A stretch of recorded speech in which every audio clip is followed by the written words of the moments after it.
जिस दिन कांग्रेस पार्टी के और विरोधी दलों की सरकार जिस दिन आएगी या इस देश के नरेंद्र मोदी की सरकार का हर विभाग का मंत्री घोटाले में फंसेगा और उसको जेल जाना होगा। आज Bharatvarsh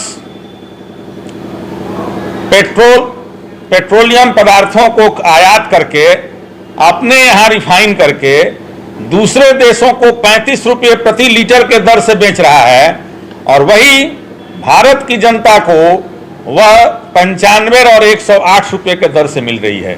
BA, BCom, BSc, MA, MCom करें विश्व की सबसे बड़ी यूनिवर्सिटी इग्नू से। सॉल्व असाइनमेंट्स और गाइड बुक्स प्राप्त करें। संपर्क करें Mahakal computers, DAV PG college के पास, पंच मंदिरा मोड़ से दाहिने, सिवान। उत्तर बिहार का सबसे प्रतिष्ठित इलेक्ट्रॉनिक स्टोर जिम्नी सेल्स अब 999 की आसान किस्तों पर अपनी पसंद का कोई भी इलेक्ट्रॉनिक्स प्रोडक्ट घर ले जाए। TV, fridge, washing machine, air condition, mobile, laptop और अन्य इलेक्ट्रॉनिक आइटम्स का विशाल रेंज आकर्षक डिस्काउंट पर प्राप्त करें। आजकल पूरे भारत भर में भारतीय जनता पार्टी और मोदी सरकार के लोग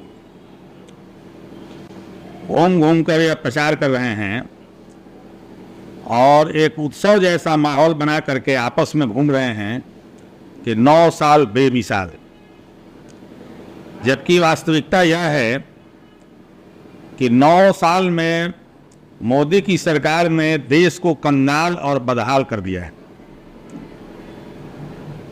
कांग्रेस पार्टी को यह आवश्यक लगा कि जब झूठ का इतना प्रचार किया जा रहा है तो जनता के सामने सच्चाई भी आनी चाहिए।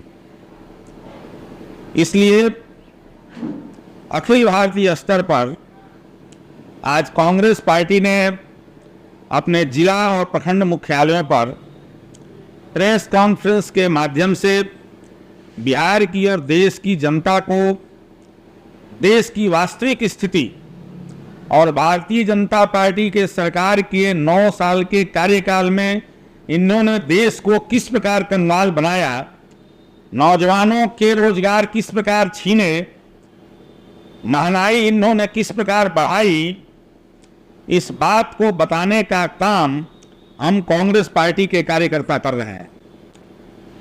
हम यह बताने आए हैं कि जब मोदी जी ने इस देश की गद्दी संभाली थी तो उन्होंने वादा किया था रुपये और डॉलर की कीमत एक कर देंगे।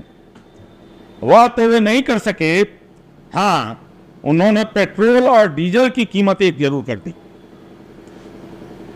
आज भारतवर्ष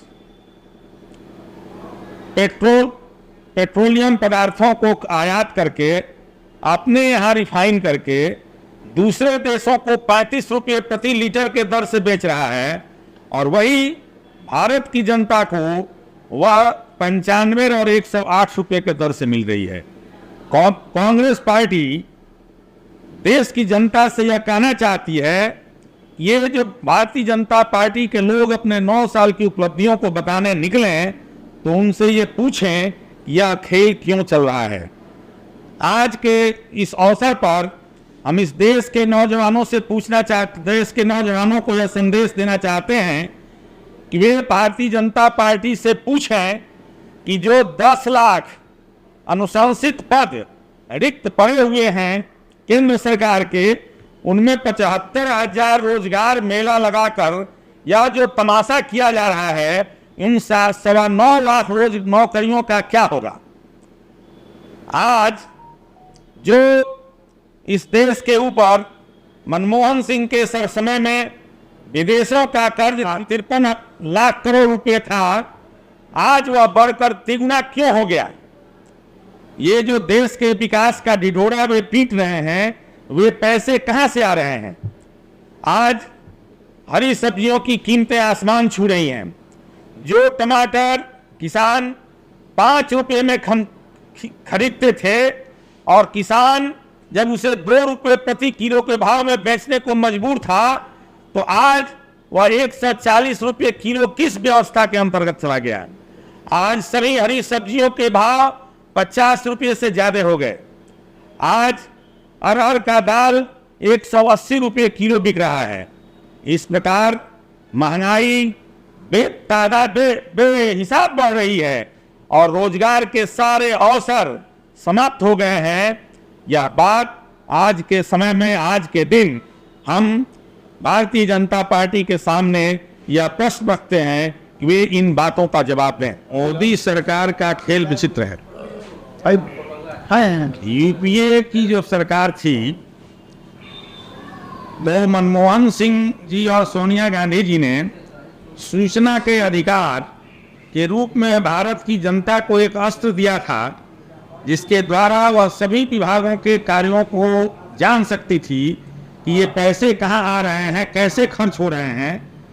नरेंद्र मोदी ने अपने प्रधानमंत्री बनने के बाद उस सूचना के अधिकार को ही इतना कमजोर कर दिया कि यह अधिकार सूचना अधिकारी को दे दिया कि सूचना अधिकारी के मन पर अगर उसकी इच्छा होगी तो वह सूचना दे सकता है, अन्यथा वह सूचना नहीं दे सकता है।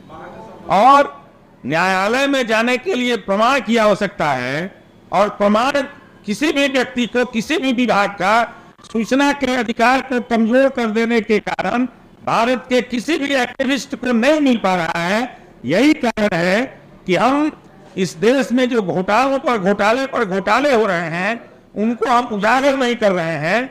आप विश्वास कीजिए, जिस दिन कांग्रेस पार्टी के और विरोधी दलों की सरकार जिस दिन आएगी, या इस देश के नरेंद्र मोदी की सरकार का हर विभाग का मंत्री घोटाले में फंसेगा और उसको जेल जाना होगा।